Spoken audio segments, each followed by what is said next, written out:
चंपा एक delivery girl का काम करती थी। वो एक रेस्टोरेंट के बाहर पिज्जा का पैकेट कलेक्ट करने के लिए खड़ी थी। और कितनी देर भैया? 10 मिनट और, बस आपका ऑर्डर हो ही गया है। उसने घड़ी में देखा तो 10 बज गए थे। थोड़ी देर बाद उसका ऑर्डर तैयार हो गया और उसने अपनी साइकिल में पिज्जा के ऑर्डर वाले बॉक्स को टांगा और उर्वशी अपार्टमेंट की ओर निकल पड़ी। आज बहुत रात हो गई है, घर में माँ जी और बाबूजी परेशान हो रहे होंगे, लेकिन क्या करूं, ये ऑर्डर पहुंचाना भी तो जरूरी था। वो साइकिल चलाकर अपनी मंजिल की ओर चली जा रही थी।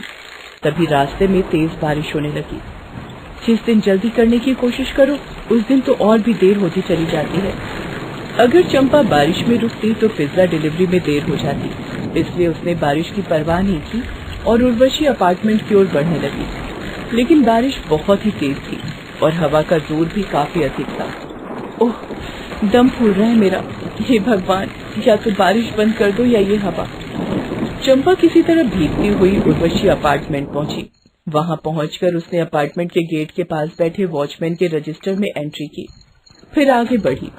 तभी गार्ड ने उसे पीछे से पुकारते हुए कहा कि ओए सुनो, अपार्टमेंट की लिफ्ट काम नहीं कर रही है, इसलिए सीढ़ियों से ही जाना होगा। लो, अब ये लिफ्ट भी खराब है। चंपा को 15वीं मंजिल पर जाना था। वो बेचारी सीढ़ियों से 15वीं मंजिल पर पहुंची। उसकी सांसें बहुत तेज चल रही थी। वहां पहुंचकर उसने फ्लैट नंबर 154 की घंटी बजाई। अंदर से एक औरत निकली।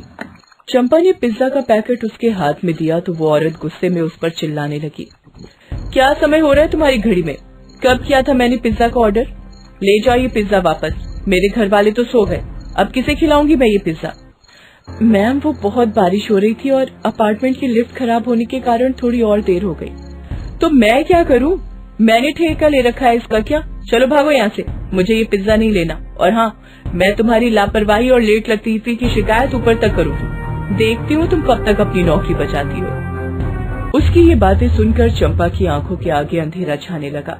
उसने तुरंत ही उस औरत के पैर पकड़ लिए और गिड़गिड़ाते हुए उससे कहने लगी, मेम साहब, आपको जो भला बुरा बोलना है बोल लीजिए, अगर मन है तो 2 थप्पड़ मार भी लीजिए, लेकिन मेरी शिकायत मत करिए। क्यों नहीं करूं तुम्हारी शिकायत? तुम देर से क्यों आए? मेम साहब, मैंने देर से आने का कारण आपको बता दिया है, लेकिन मैं हाथ जोड़कर आपसे प्रार्थना करती हूँ, मेरी शिकायत मत करिए। अगर मेरी नौकरी चली गई तो सब खत्म हो जाएगा मैम, सब खत्म हो जाएगा। चंपा का पति दिनेश भी फूड डिलीवरी का ही काम करता था। 1 साल पहले की बात है। दिनेश कहीं फूड डिलीवरी के लिए निकलने ही वाला था कि तभी चंपा का फोन उसके मोबाइल पर आया। हेलो चंपा। सुनो जी, मुझे आपको कुछ बताना है। तो बता ना। फोन पर नहीं, घर आओगे तब। चलो अब मैं रखती हूँ। हर दिन की तरह दिनेश देर रात घर पहुँचा। उसके अम्मा और बाबूजी खाना खाकर सो चुके थे। वो हाथ मुंह धोकर चंपा के पास गया। चंपा उस समय रोटी बेल रही थी।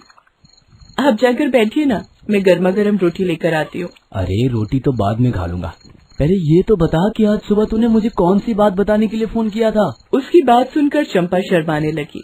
अरे ऐसा क्या हो गया जो तू नई दुल्हन की तरह शर्माने लगी? उसकी बातों को सुनकर चंपा ने जो बात कही उसे सुनकर दिनेश खुशी से उछल पड़ा। क्या कहा? तू माँ बनने वाली है? जी, और आप पिता। उस रात दोनों ने आने वाले नए मेहमान के लिए न जाने कितने सारे प्लान बनाए। देख लेना, लड़की ही होगी, तेरी तरह प्यारे, सबका ख्याल रखने वाली। नहीं, लड़का होगा, आपके जैसा मेहनती। ये हम दोनों किस बहस में फंस गए? लड़का या लड़की तो ऊपर वाले के हाथ में है ना, तो फिर अभी से क्या माथापेची करनी? हाँ, हमें उसके भविष्य के बारे में अभी से सोचना होगा। मुझे और भी ज्यादा मेहनत करनी होगी, तभी तो उसके आने से पहले कुछ पैसे जोड़ पाऊंगा। 3 दिन बाद की बात है। रात के 11 बज रहे थे। दिनेश की ड्यूटी खत्म हो गई थी। वो अपनी बाइक से घर लौट रहा था, तभी उसने देखा कि सड़क किनारे एक आदमी बेहोश पड़ा है। उसके सिर से बहुत खून निकल रहा था। हे भगवान, लगता है इस आदमी को एक्सीडेंट हो गया है। बाइक रोककर देखता हूँ। दिनेश ने अपनी बाइक रोकी और उस आदमी के पास गया। उसके सिर से लगातार खून निकल रहा था। उसके कपड़े भी खून से भीग गए थे। दिनेश ने उस आदमी का हाथ पकड़ा और उसकी नब्ज टटोलने लगा। उसकी नब्ज चल रही थी। भगवान का शुक्र है ये जिंदा है, मुझे इसे जल्दी लेकर अस्पताल जाना होगा। दिनेश उसे उठा ही रहा था, तभी उसके सिर पर पीछे से किसी ने डंडे का जोरदार वार किया। उसका सिर चकरा गया और उसकी आंखों के आगे अंधेरा छाने लगा। तभी उसने देखा कि कुछ देर पहले जो आदमी बेहोश सा लेटा हुआ था वो उठकर खड़ा हो गया है और उसने पैंट की जेब से एक चाकू निकाल लिया है और उसे दिनेश के पेट पर सटाकर कहता है, ए, जेब में जो कुछ है मेरे हवाले कर दे। अच्छा, तो ये तुम लोगों का फंसाया हुआ जाल था। अरे शर्म नहीं आती तुम लोगों को इस तरह का काम करते हुए। अरे इस तरह कोई किसी की मदद नहीं करेगा। तभी दो और लुटेरे उसके पीछे से उसके आगे आकर खड़े हो गए। उनमें से एक के हाथ में डंडा था और उसने ही दिनेश के सिर पर वार किया था। ओए, अपना लेक्चर देना बंद कर और जितना माल है निकाल, नहीं तो चाकू जाएगा पेट के अंदर और माल आएगा बाहर। लेकिन दिनेश अपनी मेहनत की कमाई उन्हें देने के मूड में बिल्कुल नहीं था, इसलिए वो घायल अवस्था में ही उनसे भिड़ गया। मैं एक भी पैसा नहीं दूंगा तुम लोगों को। मैं पूरे दिन मेहनत करके पैसे इसलिए नहीं कमाता कि तुम जैसे लुटेरों को दे दूं। दोगे नहीं तो हम छीन लेंगे।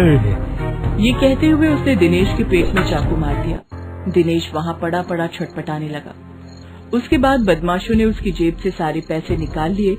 तभी पुलिस की गाड़ी की आवाज उन्हें सुनाई दी। अबे, ये पुलिस कहाँ से आ गई? अबे भागो! उन लोगों ने जरा भी देरी किए बिना दिनेश की बाइक स्टार्ट की और उसी से भाग निकले। दूसरी ओर पुलिस जब दिनेश के पास पहुंची तो उसकी सांसें बहुत ही धीमी धीमी चल रही थी। इसे जल्दी से अस्पताल ले चलो और इसके घर वालों को खबर कर दो। दिनेश को अस्पताल ले जाया गया, लेकिन अस्पताल पहुंचते ही उसने दम तोड़ दिया। पति की मौत की खबर गर्भवती चंपा पर बिजली की तरह गिरी। दिनेश के बूढ़े माता पिता का भी रो रो कर बुरा हाल था। हे भगवान, ये क्या अनर्थ कर दिया आपने। अरे अपने पास ले जाना था तो मुझे ले जाते, मेरे जवान बेटे को क्यों ले गए? अब कौन संभालेगा हमें, हम बूढ़े बूढ़ी और मेरी गर्भवती बहू को। चंपा का भी रो रो कर बुरा हाल था। कई दिन शोक में निकल गए, लेकिन शोक में तो हमेशा नहीं रह सकते। घर भी चलाना था, बूढ़े सास ससुर को भी देखना था और सबसे ज्यादा आने वाले बच्चे की भी चिंता करनी थी। इसलिए चंपा ने भी पिज्जा डिलीवरी की नौकरी कर ली। पुरानी बातों को याद कर और आंखों में आंसू लेकर चंपा साइकिल चलाती हुई चली जा रही थी। हे भगवान, अगर उस लेडी ने मेरी शिकायत कर दी तो पता नहीं कल क्या होगा। मेरी नौकरी चली जाएगी क्या? अगर नौकरी चली गई तो फिर घर कैसे चलेगा? चंपा उदास सी घर पहुंची। सास ससुर को खाना खिलाया। उसका खाने का दिल नहीं कर रहा था, इसलिए वो भूखे पेट ही बिस्तर पर लेट गई और सो गई। अगले दिन जब वो काम पर गई तो उसका दिल जोरों से धड़क रहा था। तभी उसने उसी लेडी को शॉप पर देखा। वो दुकान के मालिक से बातें कर रही थी। उसे देखकर उसके पैर कांपने लगे। तभी पिज्जा शॉप के मालिक ने इशारे से उसे बुलाया। वो डरते हुए उसके पास गई। जी सर। उसे देखते ही उस महिला ने कहा, हाँ यही है वो जो कल पिज्जा डिलीवरी करने आई थी। बड़ी ही लापरवाह औरत है ये। ऐसी औरतों को नौकरी पर रखने से आप लोगों की ही सर्विस खराब होगी। दुकान के मालिक ने उस लेडीज के सामने हाथ जोड़कर माफी मांगते हुए कहा, जी देखिए, मुझे बहुत अफसोस है कि पिज्जा की डिलीवरी में देरी हुई, इसके लिए मैं माफी मांगता हूँ। लेकिन आपने कहा कि चंपा लापरवाह है, तो ये बात मैं कतई नहीं मानता। अरे जो औरत अपने पति की मौत के बाद अपने पूरे परिवार को संभालने के लिए पिज्जा डिलीवरी का काम पूरी शिद्दत से कर रही है, वो लापरवाह कैसे हो सकती है?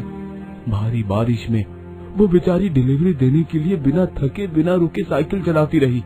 वो लापरवाह कैसे हो सकती है जो बेचारी गर्भवती होने के बावजूद भी डिलीवरी सही समय पर पहुंचाए? इसके लिए अपने पेट के बच्चे का जीवन खतरे में डालकर हर दिन सैकड़ों लोगों के घर पिज्जा डिलीवर करती है।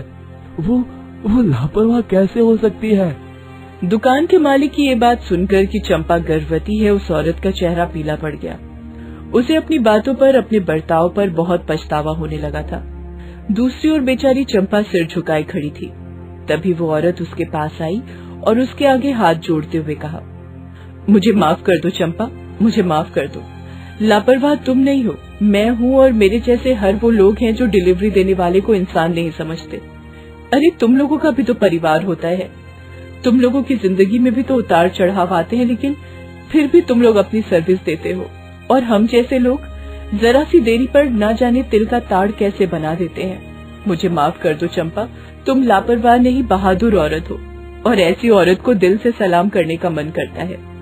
ये कहकर वो चंपा को सच में सल्यूट करती है और ताली बजाती है। दुकान में और भी जो लोग खड़े थे वो भी चंपा के लिए ताली बजाते हैं। दोस्तों, आप हमारे चैनल को जरूर सब्सक्राइब करें